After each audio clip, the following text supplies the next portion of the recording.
দাদা একাধিক জায়গা আজকে ইডির রেড, কি মনে হচ্ছে দুর্নীতির মাথাটা কবে ধরা পড়বে? গোটা বাংলার মানুষ একটা প্রশ্নের উত্তর চায়, দুর্নীতির মাথাটা কবে ধরা? দুর্নীতি হয়নি এমন কোনো জায়গা নেই, দুর্নীতি হয়নি এমন কোনো জায়গা নেই। যদি খটিতে যান মৎস্যজীবী খটি, সেখানেও দেখবেন দুর্নীতি হয়েছে।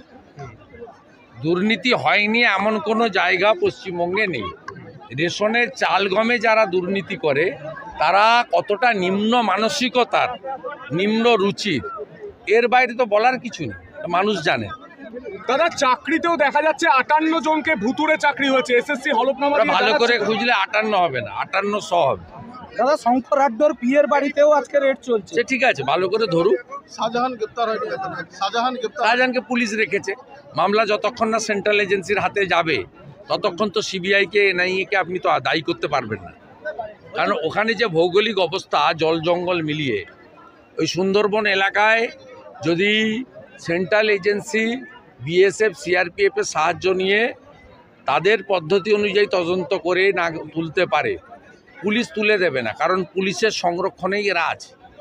আনন্দ উৎসবে না করতে পারে সেজন্যই কি তুলে না আটকাতে পারবে না।